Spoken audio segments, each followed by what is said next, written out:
Está con nosotros el ministro de Defensa de la Nación, está Agustín Rossi. Muchas gracias, Agustín, por estar aquí esta noche con nosotros. Vamos a debatir absolutamente de todo. Mientras lo sentamos al ministro, vemos la segunda parte de la cadena nacional esta tarde de la Presidente. Mirá. Innumerables denuncias, cosas que están sucediendo y cosas que estamos recibiendo también en Precios Cuidados con el Centro de Atención de Denuncias. Durante enero se recibían 600 comunicaciones diarias. A partir del 5 de febrero el promedio aumentó a 1.500 y crece todos los días. Quiero pedirle disculpas en nombre del Gobierno a todos y cada uno de los argentinos que haya tenido o que tiene o tenga mañana dificultades, porque es un sistema que cuesta en implementarse, en acelerarse, pero vemos y estamos incorporando cada vez más gente para que cada uno se sienta protegido en el sentido de saber a dónde tiene que recurrir para denunciar cuando siente que le están robando su dinero. Los elementos más reclamados desde el 7 son la yerba, azúcar, aceite, carne, leche, fideos, tomate, galletitas. Son bastante sustanciales. Están especulando y la verdad que tampoco hay ninguna razón. ¿Qué más argentino que la yerba? A ver, ¿qué insumo importado tengo para la yerba? ¿Ven cómo mienten? ¿Es un insumo importado la yerba? Entonces, evidentemente, esto se llama especulación. Cuando aplicamos multas, todas son recurridas ante la justicia. Por eso yo hago un llamamiento muy especial a la familia judicial, que por favor también se ocupe de los usuarios y consumidores, porque hay una obligación, la del artículo 42 de la Constitución del 94, que transforma en sujetos de derechos a los usuarios y consumidores y los hace sujetos de tener información veraz. Nosotros vamos a tomar todas las medidas que tengamos que tomar. Y le pido también a la señora Justicia, cuando se apliquen las multas a los que violan los derechos de usuarios y consumidores, no encuentren algún juez que la frene a través de una cautelar. Bueno, así arrancamos. Se veían las dos partes del compacto de la Presidente. Buenas noches, Agustín Rossi, gracias por estar, como le decía recién. ¿Cómo la vio la Presidente hoy? ¿Bien? ¿Estuvo ahí? ¿Y cuál era la sensación? Aparte que no anda el micrófono, tenemos un problemita, a ver si me pueden alcanzar un micrófono. Me estaba diciendo que le había sentido, que le había escuchado bien a Cristina. Y vos, María Julia, recién decías que te había gustado esa última parte. Sí, porque me parece que ahí, en ese sentido, la Presidenta está diciendo algo que todos sabemos que sucede en nuestro país, y es la gran avivada argentina. Tiene nombre esto, ¿no? Cómo se remarcan las cosas que no tienen que ser remarcadas o que no tienen un componente importado. A ver, no es todo el problema. También después, cuando siguió avanzando, y por ejemplo ahora estaba hablando de la justicia, uno también podría pensar en todos los juicios de los jubilados contra la ANSES, que el gobierno apela y la justicia tampoco puede pagarle a los jubilados por eso. Digo, hay cosas controversiales, pero a mí me parece que sobre lo de la cadena de valor y sobre cómo se arma la inflación, es muy centrado lo que dijo, es muy cierto. Esperen que mientras solucionamos el problema técnico tenemos 50 segundos más de la Presidente cuando se refiere directamente al dólar. Cita el dólar blue, el dólar oficial, y esto decía, mirá.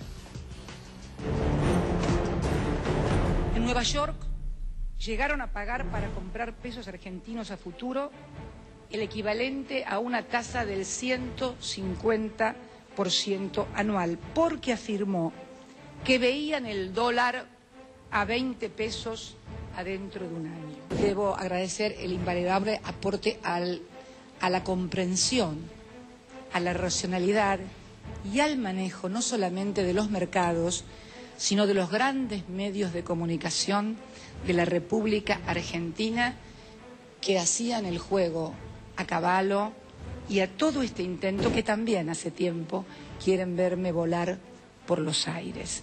Quiero que los argentinos entiendan cómo juegan con sus ilusiones, cómo les envenenan la vida, cómo les llenan la cabeza, cómo los amargan, cómo les hacen tomar decisiones equivocadas acerca de su propio dinero, de sus propios recursos, y cómo luego eso lo terminan pagando todos los argentinos. Sea, Cristina, alusión al precio del dólar, al valor. y citaba también lo que pasa con el dólar blue. Ahora sí tenemos solucionado el problema. ¿Cómo anda, Agustín? Buenas noches. Estuvo ahí. Sí, sí. Y me contaba que la vio tranquila, Cristina. Sí, la noté muy tranquila, muy firme, con un diagnóstico muy acertado de lo que está pasando, con una clara explicación de lo que hoy es la situación económica en la Argentina. Con esta buscó apoyarse en toda su argumentación en una declaración de Miguel Bain, que claramente uno no puede decir que sea un economista kirchnerista, sino que es un consultor independiente y reconocido. Ha sido funcionario en otros gobiernos, que me parece que explicó con claridad lo que venía pasando, ¿no? Ante lo que venía pasando, el gobierno demostró con la fijación del tipo de cambio control de la totalidad de las variables económicas en la Argentina. Me parece que a partir de esa situación transmitió seguridad y le dio previsibilidad y certeza a la economía argentina, y me parece que estamos Agustín, transitando claramente ese camino. ¿Qué faltó para mí para que el diagnóstico sea completo? Es decir, ¿quién está detrás de esa desestabilización y por qué? ¿Por qué lo dijo en realidad? Para que ganen lo mismo de siempre, pero no dijo la presidenta, uno se imagina, pero no dijo quién está detrás y qué estaría buscando después de que la presidenta termine su mandato. Bueno, seguramente cuando hay alguien que dice que el dólar tiene que estar a 40 pesos dentro, como dijo Cavallo, digamos, ¿no? Sí. Está favoreciendo a quienes se posicionan en dólares, a quienes Cavallo no tiene cara de seguir hablando, ¿no? Sí. La verdad es que cuando hubo todo ese intento de fuerte presión devaluatoria, está claro que aquellos que están posicionados en dólares terminan ganando. Cuando se genera una situación en donde la inestabilidad económica, por decirlo de alguna manera, tiene algún tipo de repercusión en la estructura política, aquellos sectores políticos o medios de comunicación que están claramente enfrentados al gobierno terminan posicionándose de esa manera. Ahora, digamos, no es la primera vez, y la presidenta lo dijo también en algún momento, digamos, no es la primera vez que nosotros en todo este tiempo hemos tenido situaciones de este tipo, en donde se presagiaba que la Argentina estaba al borde del abismo, se presagiaba que la Argentina estaba en borde de la crisis, y por suerte, no para nosotros, sino para el conjunto de los argentinos, eso nunca sucedió, y esta ocasión me parece que va en camino de repetir esa historia. Agustín, ¿pero no cree que pasamos un enero bastante complicado?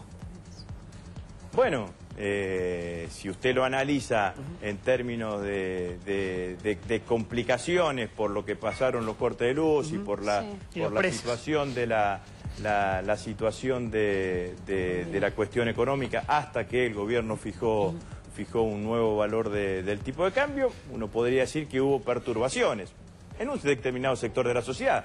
La verdad es que hoy también nosotros hacía la presidenta una teleconferencia con San Martín de los Andes. Tiene récord de temporada turística en San Martín de los Andes. O sea que también la mirada nunca es focalizada en un determinado sector. El turismo funcionó bien, los niveles de consumo se siguieron manteniendo, los niveles de empleo en la Argentina se siguen...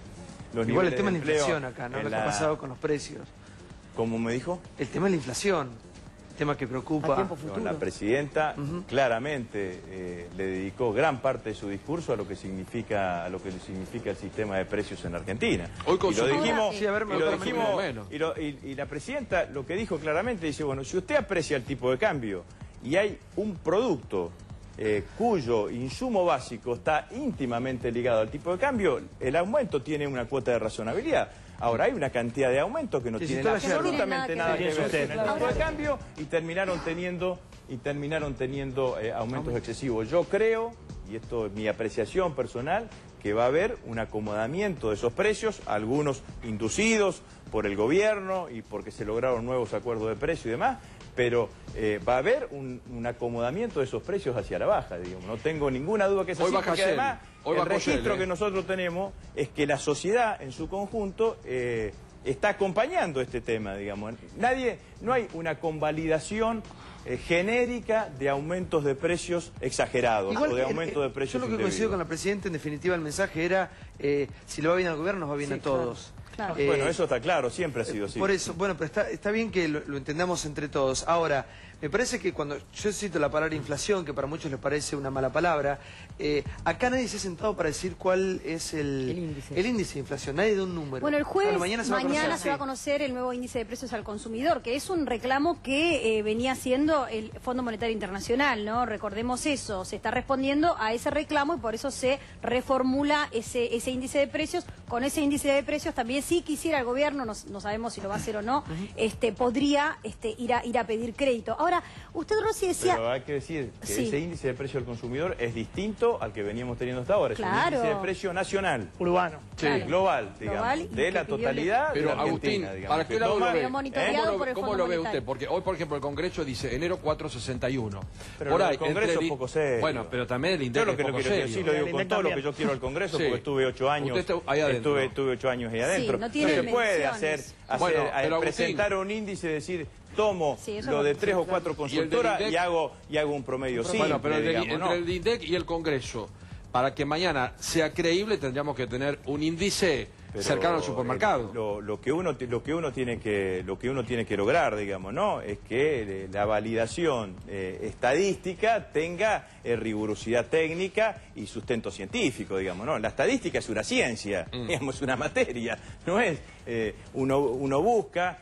Sabe los precios que tiene que tomar, sabe la densidad, la cantidad de tomas que tiene que tener al conjunto a lo largo y ancho del país, y en función de eso saca un determinado valor. Usted de la verdad es que a mí me parece que cuando se toma así ligeramente eso que se hace en el Congreso, me parece que tiene...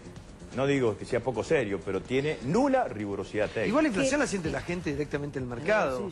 En el Más allá del número. Una discusión, digamos, ¿no? Hay países que tienen varios índices, digamos, ¿no? Y no funcionan solamente con un solo índice, digamos, ¿no?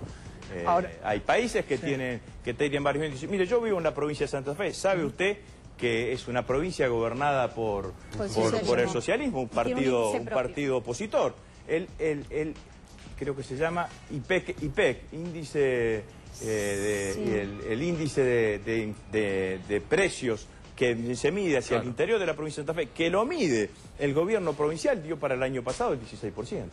Solo para la provincia. Solo para la provincia de Santa Anual Fe. 16. Agustín, entonces por eso le digo que me parece que lo que hay que tratar es de refugiarse en un índice que yo creo que tiene toda la rigurosidad, que va a tener toda la contundencia, que va a ser el índice nuevo que va a dar el gobierno. Hoy la presidenta le echaba la culpa a la cartelización. Decía que los grandes supermercados, también en complicidad con los proveedores, se ponen de acuerdo y aumentan los precios. Sí. Yo la pregunta que tengo, la interpelación a todo el gobierno, a usted como ministro, a la presidenta, a todos, es...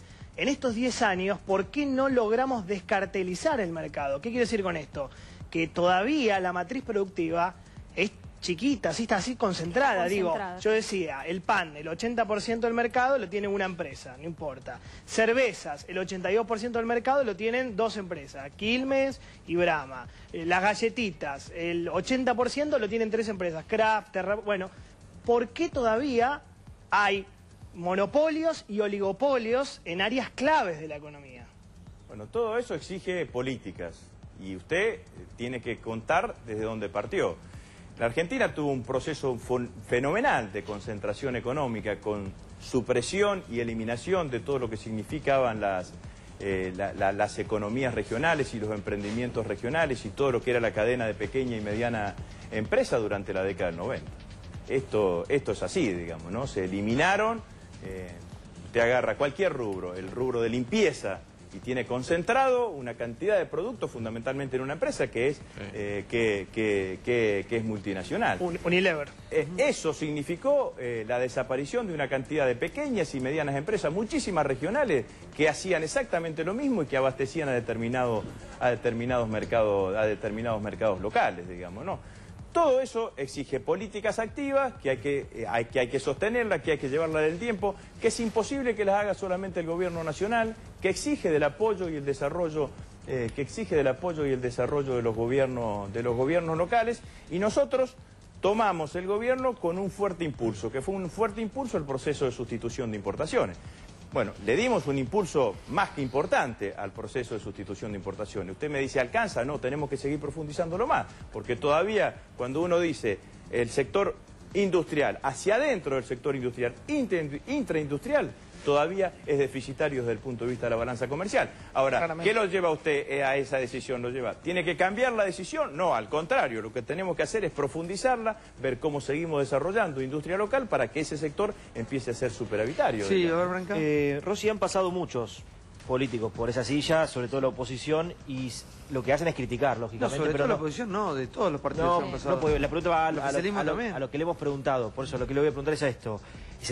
Que siempre critican, cuestionan el tema de la inflación y que hay que sincerarse y cuando un gobierno logre eso, vamos a poder hablar desde cero. Y dicen que no hay un plan de gobierno ni que hay una estrategia para detener la inflación. ¿Qué dice usted? Reconociendo que recién hablamos del índice de inflación, sea 2, 3, 5, 10, 20, 35, si el gobierno tiene un plan para detener esta inflación, ¿cuál fuera el número? ¿Y cómo es? ¿Cómo piensan detener la inflación? Que es lo que preocupa a todos, porque mucho de esa preocupación tiene que ver con la incertidumbre. Mire, el gobierno tiene un modelo que empezó el 25 de mayo del 2003, que sostuvo su crecimiento económico no solamente en base a la performance del sector exportador. Cuando usted analiza que en este decenio del 2003 al 2013 crecimos en promedio el 7,5%, un alto porcentaje de ese nivel de crecimiento económico significa el crecimiento, el aumento del consumo y la consolidación del mercado interno. ¿Cómo se aumenta el consumo en un país? ¿Cómo un país tiene mayor mercado interno? Un país tiene mayor mercado interno con políticas activas. ¿Cuáles fueron esas políticas activas? En la Argentina hubo paritarias libres durante todos estos años. En la Argentina antes había 3 millones de jubilados, hoy hay 5.200.000 jubilados. La Argentina tiene asignación universal por hijo, completando un menú de asignación y de sostenimiento y de aumento de la demanda agregada que ha sido más que importante durante todo este tiempo. Durante estos 10 años fundamentalmente, la Argentina hubo un fenomenal proceso de recuperación del poder adquisitivo del salario. Esto es palpable, se ve en cada uno, digamos, ¿no? Claro, lo que pasa es que cuando no hay luz y no se puede viajar bien en tren y te aumentan la tarifa, y ahora cuando venga el invierno crudo... Las tarifas en la Argentina, no, las tarifas no, los impuestos. Y más en esta ciudad de Buenos Aires, las tarifas no, los la verdad es que impuestos, están... Está hablando de la situación energética. Nosotros en el interior pagamos que además, muchísimo más de tarifas. Claro, mucho tiempo. Pero eso no es bueno. ¿Qué puede pasar acá en la ciudad de Buenos Aires? Digo, con lo que le quería decir es que cuando usted tiene una política que permanentemente significa aumento de la demanda, porque la demanda ¿qué es? ¿Cuál ha sido el círculo virtuoso de la economía argentina en estos 10 años? Nosotros aumentamos la demanda, esa demanda generó un impacto en la oferta tuvo que significar mayor elaboración de bienes y servicios, y esa mayor elaboración de bienes y servicios redundó en mayores puestos de trabajo. Sí. Esto es lo que hicimos durante todo este tiempo, tratando de negarnos siempre de buscar recetas ortodoxas que signifiquen el control de la inflación, porque las recetas ortodoxas en general terminan generando mayores niveles de desempleo. Pero Agustín, y nosotros siempre tratamos de mantener y preservar lo que significan los niveles de empleo. Entonces, ahora tenemos esta política de lo que significan los precios cuidados, que lo dijimos desde un primer día. Los precios cuidados son precios de referencia. ¿Precios de referencia para qué? El conjunto de los argentinos, el ciudadano, el pueblo argentino, el consumidor argentino, tenga precios de referencia y que también con su actitud social nos permita sostener este tipo de precios y que todo este tema de la puja distributiva termine preservando el valor del salario, que es lo que nosotros queremos fundamentalmente. Recién el tema de la tarifa me pareció interesante. Vos dijiste, usted dijo, la tarifa de luz acá en la capital... bueno, es muy barata, y es cierto, pero digo, eso no es un mérito, que la capital federal esté totalmente subsidiada la luz, el colectivo, el gas y el agua, y que sean 100.000 millones de pesos en subsidios por año. La pregunta es, ¿no debería llegar por fin la sintonía fina para que en Santa Fe, Córdoba, La Pampa, Jujuy, se pague más o menos lo mismo que se paga acá en Capital? Pero la sintonía fina es redireccionar. ¿Redireccionar? Lo dijo la presidenta, no en esta cadena nacional, sino en la cadena no redireccionar. En la cadena nacional de la semana de la semana pasada, digamos. Y todo lo que significó la política de subsidio en una economía absolutamente deprimida como la que teníamos en el 2003, 2004 y 2005, también permitió que el ciudadano, que el pueblo tuviese más dinero en el bolsillo y que eso le permitiese consumir y que ese consumo traccione el crecimiento económico. Digamos, ¿no? Porque si no, vemos una sola mirada. Comparto. Y digo una cosa más, los subsidios también fue un beneficio directo e indirecto para el sector empresario, porque si en el costo laboral, digamos, por decirlo de alguna manera, de un trabajador, tenés más tarifa, te cobran más los transportes y demás, también el dirigente gremial, el día que se siente a pedir salario, tiene que contemplar todo ese tipo de cosas, que eso no sucedió. Entonces fueron toda una serie de políticas. A ver, un minuto, Johnny. Un minuto porque quiero plantear diferente. Un minuto, bánqueme usted. Quiero el debate por parte del panel, porque nunca hemos estado tan callados con una persona. Y Qué respetuoso panel tenés. Quiero saber las apreciaciones, sí. No, yo lo escucho hablar y me pasa un poco también con la presidenta. El discurso muchas veces parece lógico, resulta sensato y uno entiende hacia dónde van. Pero cuando uno llega a una situación de jaque, ¿no? Donde vos decís, bueno, tengo los gremialistas semi en jaque, tengo los grupos empresarios también, que se las dejás como en un tablero de ajedrez que te quieren hacer jaque mate. Tenés muchos sectores que están como en contra. ¿Qué hizo el gobierno que logró poner tanta gente en contra? Algo habrán hecho mal, me pregunto yo, ¿no? Pero como para decir, ¿por qué tenés gente que te quiera desestabilizar? ¿Por qué tenés gente Perdón, acá han volado gobiernos, el de Raúl Alfonsín, el de Fernando de la Rúa, y no solamente estos grupos, la política intervino para sacarlos antes de tiempo. El de Rodríguez Sá duró una semana, fue interino, pero no venía para quedarse una semana y voló por el aire también.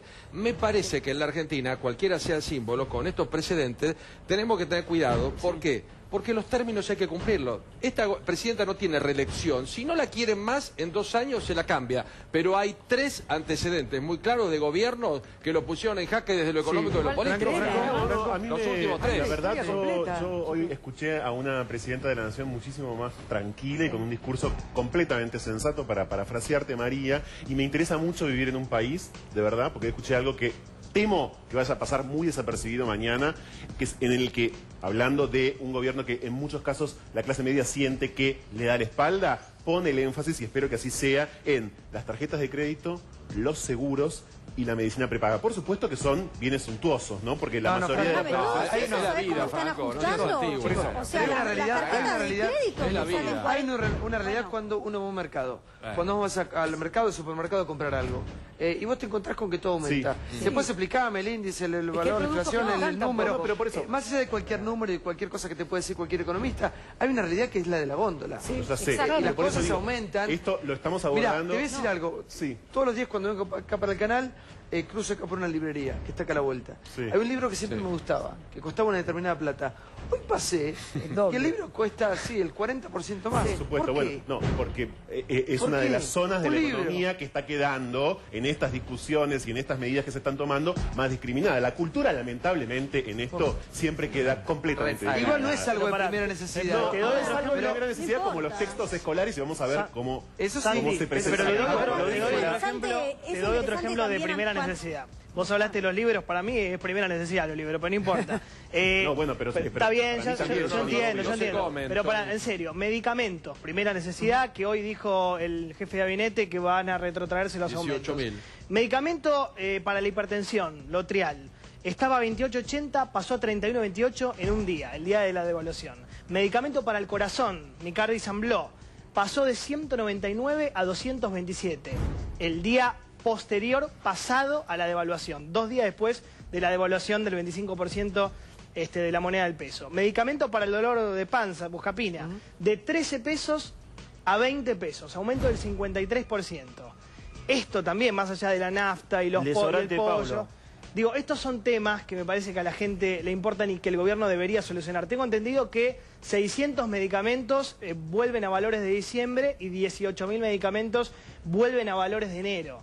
Pero atención, porque en tanto se siga devaluando la moneda, van a seguir. Ahora, me parece muy importante también esto de resaltar tanto el consumo, que el consumo ha sido producto del crecimiento del país, etcétera, etcétera. Yo digo, si el país ha crecido tanto, ¿por qué no se ha preparado a nivel infraestructura para sostener ese consumo y que no revienten todos los medidores de electricidad cuando hay tanto consumo, cuando hace calor o cuando hace frío nos quedemos sin gas?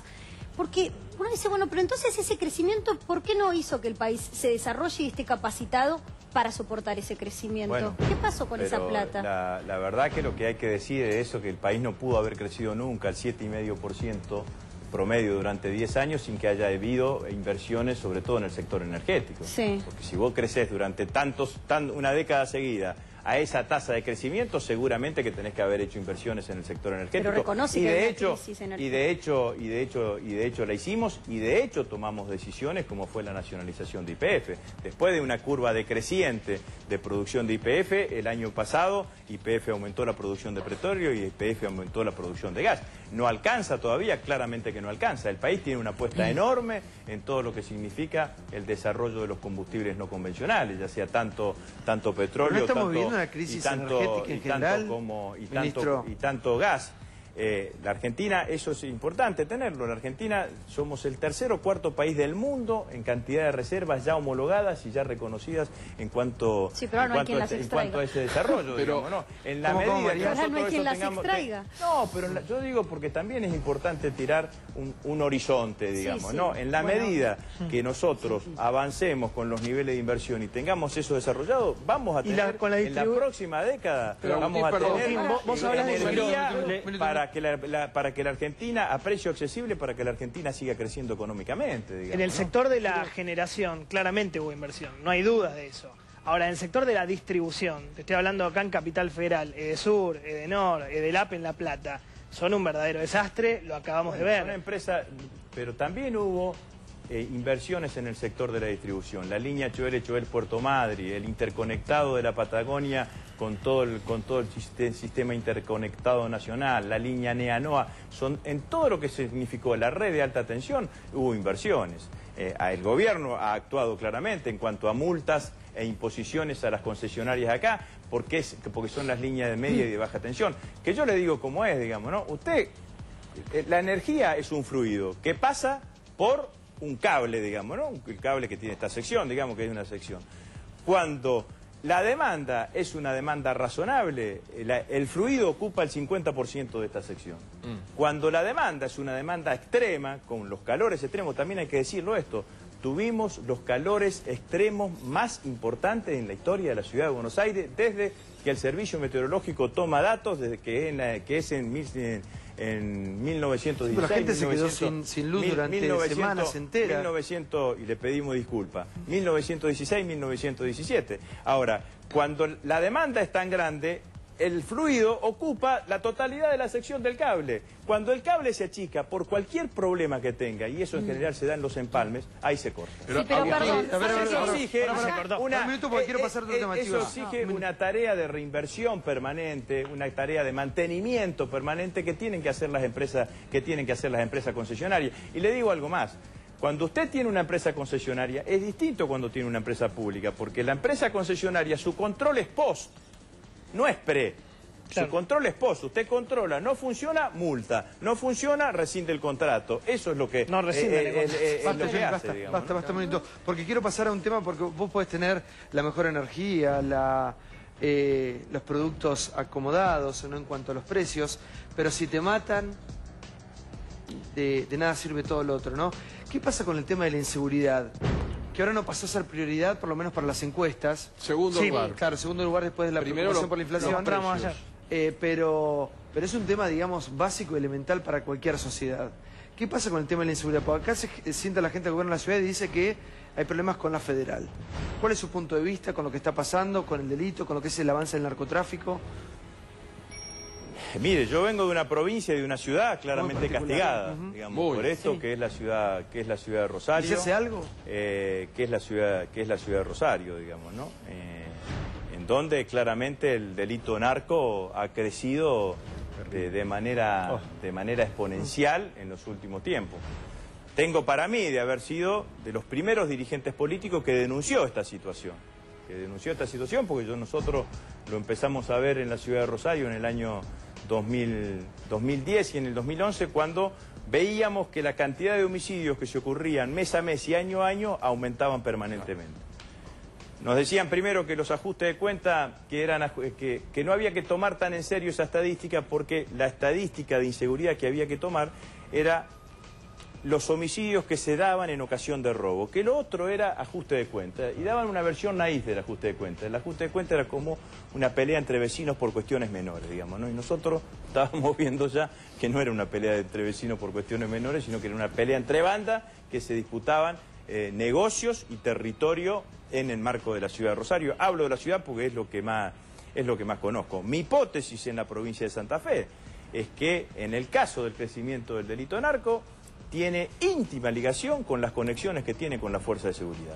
Y que el poder político lo que tiene que hacer es controlar, por sobre todas las cosas, controlar en términos políticos a su fuerza de seguridad.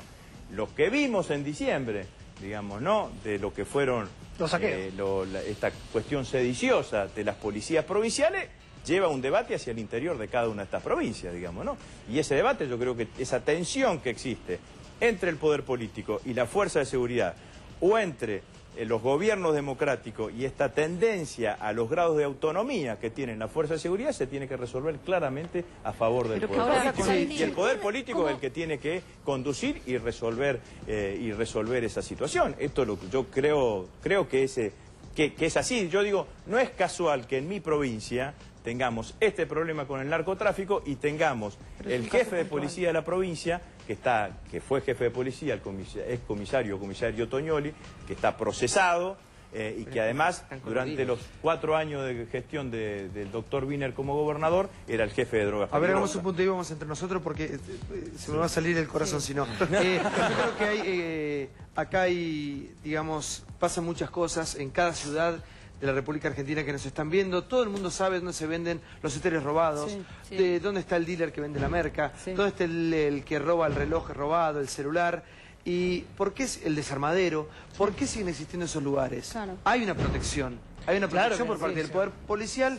Y la pregunta que yo y la justicia, acá, Santiago, la justicia, el poder político también. Porque los jueces son determinantes, porque supongamos que la policía fuera recontra eficiente, detienen un montón de gente, Palermo, el barrio más peligroso de la capital, arrebato por todos lados, detienen a un tipo, el tipo al otro día, nosotros en el noticiero hemos hecho trabajo, por ejemplo en Mecheras, que decimos, por ahí un robo menor, no es un robo menor, con Urbano Bonaerense, Microcentro, los del Obelisco, al otro día vuelven al mismo lugar. ¿Qué hace la justicia? Los exime. Entonces, ¿qué hace la policía? ¿Para qué? Pero además este barrio... María, sobre el tema del narcotráfico, el gobernador Scioli en un momento, hace un par de meses, había propuesto que las Fuerzas Armadas intervengan en la lucha contra el narcotráfico. Y ya que estamos hablando con el ministro de Defensa de la Nación, quería saber su opinión al respecto. Mi opinión es... Perdón. No, porque nos había planteado que debatamos... Sí, perdón. No quiero cortar a usted porque no está acostumbrado un poco al... No, perdón. Este programa es muy pasional. Sí. Las pasiones. Yo no quiero mantener fuera de todo esto como el porque... Congreso, Rosy. No. Peor. Yo soy ministro de Defensa, ya me fui del Congreso. Peor. Pero ¿le parecería correcto que podría sumar? No me parece correcto. No me parece razonable. Hay que visualizar lo que ha pasado en otros países que han involucrado a las Fuerzas Armadas en el combate contra el delito narco. Por ejemplo, México.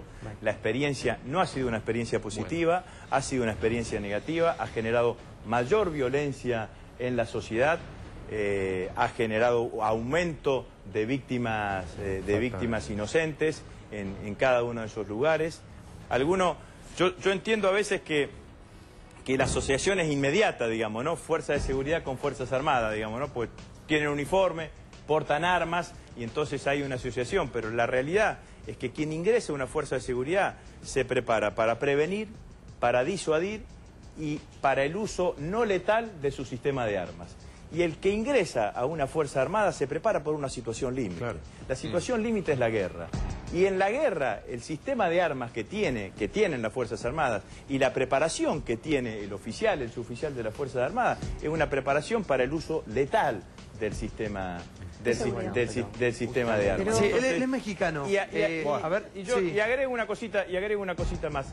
La Argentina tiene, al contrario de lo que sucede en otros países de América Latina, lo que se llaman fuerzas intermedias de seguridad o fuerzas militarizadas, que son gendarmería y prefectura, que son fuerzas de seguridad que nacieron de las Fuerzas Armadas, digamos, ¿no? Gendarmería del Ejército, Prefectura de la Armada Argentina. Vos sos mexicano. Yo soy mexicano, bueno, ¿Conviven ustedes con esto? crecí en un país donde, bueno, el narcotráfico siempre fue un tema latente y donde, bueno, a partir del año 2000, cuando se empieza, digamos, estalla el conflicto más en el 2006 con Felipe Calderón, que, bueno, tuvo una estrategia de seguridad un poco agresiva y usó al ejército. ¿Algo de Calderón? No te voy a contar. Bueno. ¡Opa! Francatelli se quiere acomodar, a ver, permitíselo. el narcotráfico tenemos que entender que es el negocio más rentable del mundo. No hay un negocio que dé más utilidad que la droga, primero. Segundo, en el narcotráfico no hay ley. La ley es vida o muerte. Y cuando este negocio millonario se enfrenta contra el Estado, digamos, vas a hacer una guerra, y donde justamente la situación es límite. Y muchas veces para proteger a tus ciudadanos tienes que lanzar y sacar los tanques a la calle, porque es la única forma de enfrentar a esta gente. Obviamente Argentina tiene otra situación, no tiene Estados Unidos, que es el mayor consumidor de droga. No, que yo en la frontera. Escucho hablar y entiendo lo del narcotráfico, sé que, bueno, la provincia de Santa Fe especialmente tiene un problema serio, pero digo, acá también está el delito común, el delito del hombre que abre su portón para entrar a su casa a las 2 de la mañana y lo matan. Sí. Y dejan toda una familia despojada de la persona principal, ¿no? Digo, me parece que también hay una política un problema de delito grave en todas las ciudades del país. ¿Sabés cuál es el fracaso? Perdón. Sí. La privatización de la seguridad. Yo quiero que el Estado me defienda. Yo ayer veía Lagartos, ¿no? Este country impresionante, claro, 400 hectáreas, donde 3 delincuentes entraron, le hicieron hacer un papelón total. Estamos ante vigilancia privada, cámaras de seguridad, alarmas, civiles armados, botones antipánico. Tenemos alambre por todos lados. La privatización de la seguridad, o sea, la policía no... El privado sí. Claro, pero aún así fracasa, porque mirá lo que era ese country, impresionante. ¿Querés que haya policías en los countries? No quiero que haya, no me entendés lo que estoy diciendo, no quiero que haya policías, quiero que el Estado me defienda. En Santa Fe con el narcotráfico, en Salta con el narcotráfico, y acá en el conurbano también, con todo tipo de delitos. Yo lo que veo es un Estado ausente, lamentablemente. Ayer, cuando surge esta noticia del country, que es preocupante en el sentido de que incluso están avisando que se han escapado o se han alojado dentro del mismo country o se fueron por un arroyo, cosa que ya habían hecho un mes antes y nadie se enteró. Digo, si uno sabe que hay un arroyo, lo primero que hace es tapar ese arroyo de seguridad. Hay cosas mucho más profundas. Estuvimos hablando ayer muchísimo. Pero se estuvo hablando, por ejemplo, de fútbol para todos, ¿no? Como que llenó muchísimo espacio fútbol para todos, que yo siento que es más pan y circo para la gente. Entonces, en el presupuesto 2014, que entiendo que se votó en el Congreso, creo que ahí también usted lo votó, también ese tema, esos temas, la inseguridad, la educación, la salud. ¿Y qué tiene que ver fútbol para todos con eso? Querido, el presupuesto es guita que sale para... Son cosas independientes. ¿Qué presupuesto para todo? Es dinero. Una cosa es la seguridad, otra cosa es la educación, otra cosa es la salud, otra cosa es el fútbol. Cállate un minuto. Tiene que ver para todo, no es esto o esto, no es excluyente, no entienden eso. Deja terminar la frase y trata de ver si la entendés. Vamos a ver si lo entendés. Estableces prioridades y acá estamos hablando de lo que nos compete a todos y lo que el Twitter explota, que es la inseguridad. Dale bola al Twitter, bueno, tenés un ministro acá que te puede explicar todo y le da bola a los 20 loros repetidores de Twitter. Está bien, dale bola a Twitter. Pero una cosa, tenés cosas que son prioritarias y estamos hablando de boludeces. Para mí, para muchísima gente. El fútbol para todos. Bueno, para mí no es una boludez y para millones de argentinos no es una boludez. Será tu concepto. Háblalo por vos, no es una boludez para todos. Primero es una cosa, hablamos de otra cosa. Ayer hablábamos de niveles enormes de sueldos. Creo que en muchos mercados, no sé cómo llamarlo, en sectores, se hizo ajuste, cosa que el fútbol claramente no lo hizo, cosa que el fútbol tampoco ni se investiga, ni se hace una consultoría para ver que esos recursos funcionen bien. Entonces, llega un momento que la corrupción, para mí, se termina comiendo la guita del que menos tiene. Me gustaría saber su punto de vista de todo este berenjenal. Bueno, varias cosas que hiciste en tu reflexión, digamos, ¿no? Todo lo que es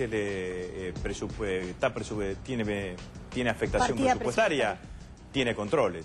Tiene un control interno del Estado, que es la SIGEN, y tiene un control externo que es la Auditoría General de la Nación, que la preside, que depende del Congreso y la preside alguien propuesto por la principal oposición. Por la principal mínimamente lo interrumpo un con la principal quiero saber con la inseguridad con la principal oposición, digamos, es el que lo preside, digamos, ¿no? Así que todo lo que significan las afectaciones presupuestarias tienen controles, obviamente muchísimo más de que cuando el fútbol lo manejaba Clarín, digamos, ¿no? Y Canal 13, digamos, ¿no? Que era una empresa privada que no tenía ningún tipo de control. Esto es lo mismo que las AFJP. Yo me acuerdo cuando votamos la nacionalización de las AFJP, nos decían, che, ¿qué control van a tener? Bueno, tienen todos los controles que tiene el Estado, más controles adicionales que le pusimos al Fondo de Garantía de Sustentabilidad que tiene el ANSES, digamos, ¿no? Así que es lógico sacar la fútbol para la todos y cuestión de la el tema de la inseguridad porque era el tema que estamos hablando. Sobre la cuestión de la inseguridad, yo sigo sosteniendo que mi hipótesis que traté de explicar recién, digamos, ¿no? Que yo creo que los niveles de seguridad o inseguridad, diría una cosa o la otra, digamos, ¿no? De una sociedad tienen íntima relación con el funcionamiento de su fuerza policial. Digamos. Y acá las fuerzas policiales son corruptas. Si vos tenés una fuerza de seguridad que funciona razonablemente, tus niveles de inseguridad tienen que bajar. Si tenés una fuerza de seguridad ¿qué hacemos mientras tanto? La gente tiene miedo, en algunos barrios la pasan que no funciona razonablemente, tenés que buscar de qué manera lográs hacer eficiente esa fuerza de seguridad. Yo creo que el modelo en las provincias de policía única es un modelo que está agotado, que hay que ir a policías descentralizadas. Soy partidario claramente de lo que significan las policías municipales, porque me parece que además el control social que tiene una policía municipal con respecto a una policía provincial va a ser mucho mejor y va a ser mucho más contundente. O sea, la metropolitana sería buena. Que la capacidad de tomar decisiones en ámbitos de actuación más pequeños, sobre todo desde lo que significan las políticas de prevención, me parece que claramente sería una cuestión beneficiosa. Hace un tiempo conté aquí que vivo en el barrio de Almagro, en plena capital federal, y que en la cuadra de mi casa efectivamente sigue habiendo una especie de cocina de Paco. Cuando digo cocina de Paco, no quiero exagerar, es que hay un conjunto de chicos que viven por las noches robando alrededor de esas cuadras, en el límite con el barrio del Abasto, producen ellos mismos sus propias drogas de manera, por supuesto, muy elemental, las consumen y a la noche cometen delitos varios, sobre todo robo de autos, y además, por supuesto, reproducen la violencia, porque en muchos casos, por ejemplo, hay una parejita que terminan siempre 6, 7 de la mañana matándose entre ellos dos, en la estampa contra un vidrio, etcétera, etcétera, etcétera. La comisaría a cargo de la zona es una comisaría en principio de la Policía Federal. Hemos hecho muchas acciones, todos los vecinos, incluso a mí me dijeron que me había inmolado contando esto al aire, porque obviamente ni siquiera tengo auto, camino por esas cuadras todo el tiempo y ellos me ven. No pasa absolutamente nada. Cae un agente un día, desaparece al otro agente otro día, desaparece y así. Y en este momento, por ejemplo, no hay nadie. Hace unos más o menos 7, 8 días que no hay absolutamente nadie. Y la comisaría, que es de la Federal, está sindicada, según varios analistas, estuve googleando notas, etcétera, como la más corrupta de la Policía Federal Argentina. Después, ¿me das los datos? Sí. Que yo se lo voy a transmitir a la ministra de Seguridad y al secretario de Seguridad, Sergio Berni, para transmitirle absolutamente toda la información. Y me comprometo, o que ellos, o que yo, o a través mío, te vamos a poder responder claramente la inquietud. Sí, la última branca. La última es, usted lleva 8 meses ya de gestión. Sí. 8 meses. ¿Cuál es el balance, digo, de lo que encontró y lo que se pudo hacer hasta ahora? Porque muchas de las cosas tienen que ver con esto que decía la presidenta hoy, de dar a conocer y de saber bien. Y bueno, el tema de defensa, y es algo que nos puede llegar a interesar, que nos haga un balance. Yo estoy conforme con lo que hicimos durante estos 8 meses. La presidenta me planteó 2 o 3 ejes que entiendo que se fueron concretando. Uno de los ejes fue fortalecer este músculo que yo llamo de integración entre las Fuerzas Armadas y la sociedad civil. Les doy un dato, nosotros hoy tenemos el 85-86% de los integrantes de la fuerza que se incorporaron a las fuerzas ya en democracia, es decir, que recibieron el sable de subteniente o de guardia marina o de alférez con el primer gobierno de la democracia, que es el gobierno del doctor Raúl Alfonsín. Entonces nos parecía, y así le parecía a la presidenta, y nosotros lo implementamos, que esos mecanismos de acercamiento y de fortalecimiento entre la sociedad civil y las Fuerzas Armadas era un mecanismo que nosotros teníamos que alentar y que nosotros teníamos que llevar adelante. Nos propusimos, o al menos yo me propuse, tratar de en este tiempo que me toca ser ministro de Defensa, marcar una política de acá para adelante, digamos, ¿no? Yo siento que durante los 30 años anteriores, por las circunstancias que todos conocemos y que todos sabemos de la brutal dictadura que tuvimos, los argentinos invertimos mucho tiempo discutiendo y debatiendo sobre la cuestión militar, pero debatimos poco sobre la política de defensa. Y que lo que la Argentina necesita es tener y llevar adelante una política de defensa. Ahí yo creo que hay cosas sobre las cuales las Fuerzas Armadas se van a encaminar en los próximos años. El control del espacio aéreo, el control de lo que significa todo nuestro litoral marítimo, el cuidado de los recursos naturales, desarrollar todo lo que significa la tarea de ciberdefensa, tener Fuerzas Armadas. Nosotros, por escala de país, nunca vamos a hacer tener Fuerzas Armadas que sean distinguidas por la cantidad de efectivos que tengan, pero sí podemos ser Fuerzas Armadas que sean distinguidas por sobre todas las cosas por el nivel de instrucción y de formación que tengan esos efectivos. Tenemos un buen nivel de instrucción, lo estamos mejorando, tenemos un proyecto que se va a tratar en el Congreso cuando se reanuden las sesiones ordinarias, que es crear la Universidad de la Defensa, en donde todos los institutos de formación de las Fuerzas Armadas estén allí integrados. Estamos mejorando todo lo que es el equipamiento logístico. Nunca habló tanto tiempo una persona en este programa. Vivo de esto. Es su especialidad, es su especialidad. Este programa es tan apasionante. Ahí tendría que sacar el bate, si no es el ministro. No hay bate hoy. Hoy no saqué el bate porque el ministro... Esto lo tengo por si alguno se viene... Se zarpa. Porque en cualquier momento cualquiera se puede zarpar. Muchas gracias, ministro. ¿Cómo la pasó bien? Muy bien, muy bien. Muchísimas Acá la idea gracias. es que vengan todos, que pase todo el mundo. Tratamos de hacerlo mucho más tranquilo para que nadie se asuste. Ahora vamos a esperar al ministro y ahora hacer la batalla campal. Porque han quedado muchas cosas por discutir. Ya está Antonio Laje en instantes nada más con nosotros. Vamos a discutir obviamente todo. Gracias por estar. ¿Cómo la pasó bien? Muy bien, muy bien. Bueno, tranquilo. Muchas gracias, Tranquilo. No, todo muy bien. Así pasaba el ministro Agustín Rossi. Nos metemos en un informe que tiene que ver con tregua.